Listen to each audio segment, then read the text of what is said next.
Right, let's go through the team then. In goal, Alisson Becker. Kiva? Yep. Yeah. Left back, Andy Robertson. Yeah, absolutely. Oh, hello. Liverpool still going to win this game. Larouci coming in. Not Larouci, no. I mean, I think Milner's playing somewhere. Let's put it that way. That's what my So thing for you, would be. is he Milner. playing at left back? I don't. No, let's go with Robertson. Let's stay with Robertson. Okay. Well, as I've already discussed, I think centre-backs, for me, I would play Gomez and Lovren. I think, obviously, Van Dijk has played every minute, as he always does. I think he needs a rest. Every player needs a rest, no matter who you are, no matter where you're playing, unless probably you're a goalkeeper. He does a lot of work, he does a lot of running, he does a lot of covering, and I just don't think a 90 minutes would do him any bad sitting out. Kiva? No, I'll have to disagree just because I feel like I think everyone would disagree. It's fine. It's uncomfortable watching Liverpool without him, I think, at the back, isn't it? There's still that little bit of discomfort. He's the father figure, isn't he? Do you know what I mean? Yeah. If Gomez and Lovren played, I think they stand in good stead of getting a clean sheet. I just feel like you say he's the father figure, godlike, I'd say. Wow. Well, the God was the father of Jesus, apparently. Ian. Yes. No, Gomez and Van Dijk centre back. Okay. I think I'd stick with Lovren, actually, Lovren and Van Dijk, because it seems as though Lovren has nudged his way ahead of Joe Gomez.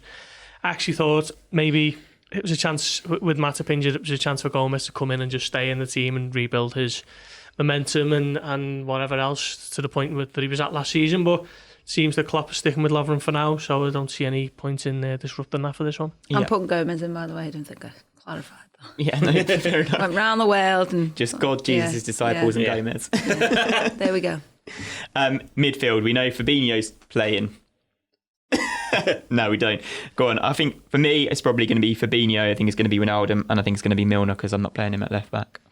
Kiva? I think you could have Milner replacing Fabinho in the midfield and have Ox and Keita. That's mad, I know, but just do something. I don't want Henderson. He was brilliant at the end of the game, and it's great to have him because I think I've seen his touches and everything got better as the game went on. Well, I think the Liverpool's performance at the weekend, I just feel like we need to just do something that's going to have a little bit of respite for them going into what is the biggest game of the season. You've surely got to think ahead to that.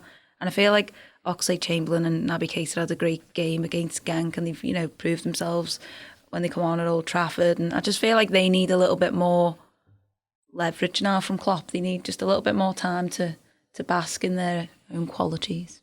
Ian? Fabinho, Milner and Keita. Okay. Fabinho, Oxlade-Chamberlain and Keita with a chance to redeem himself from a really disappointing performance against Arsenal. Yeah, that's my midfield three. Okay, fair enough. I think Keita and Oxlade-Chamberlain will probably be involved at some point. But as you've pointed out, Liverpool need to win this game, which I'll come on to in a minute. Up front, I don't think Salah's going to play. I think he needs a rest. So I think it's going to be Origi, Firmino and Mane. Does everybody agree? Yep. Okay, good. Liverpool currently sit in second in their group, don't they? They're 1 point behind Napoli. Genk are only on a single point after 3 games. If Liverpool win this, it puts them in such a good position to qualify, doesn't it, Ian? It does, and if Napoli beats Salzburg, which there's every chance, then you'd have Salzburg on 3, Napoli on 12, Liverpool on 9, and Genk on 1. Liverpool on 11. No, 9. They're not. They're on 8 Because right now. No, they're not. On 6. Are they? Yeah, they lost the first game. Lost against Napoli. Yes, they did. Yeah. My apologies. And also, you don't get 2 points for a draw. Other than that, you've done really well Yeah, well done, me. there. So I know that's all ifs and buts, but Liverpool just have to concentrate on winning this game. They should win it. But yeah, if Napoli beat Salzburg, that'd do them a bit of a favour because then you could have the interesting thing of Liverpool's next game being against Napoli and Napoli coming to Anfield and knowing if they get a draw, they're through, and Liverpool knowing that if they get a draw, they're through with the game to go. Because that Spider-Man meme's coming to me now, that just pointing at each other like, we can do this. So I think Liverpool, will win. Yeah. Fine. I don't think any more needs to be said about that, really, does it? Because we're obviously going to wait for Klopp's press conference this afternoon where the manager will tell us a bit more about players' injuries, a little bit more about Genk and looking ahead to the game. Gorsty, how do you think it's going to go? I fully expect Liverpool to dominate. Genk have become the whipping boys of the group, haven't they? Even though they managed to draw against Napoli at home, was it? Was that where their draw came from? I mean, Liverpool, maybe 4-1 flattered Liverpool slightly in Belgium. They got the goal within the first minute with Oxlade-Chamberlain, and it was a contest until Oxlade-Chamberlain's second kind of took the wind out of them, and then Liverpool added the third and fourth late on. I think maybe that flattered Liverpool, but still fancy Liverpool to have no real problems at Anfield against them tomorrow. So I'm going to say 3-0. Give a prediction? 4-0. 4-0? 3-1. Liverpool just forgotten how to keep clean sheets.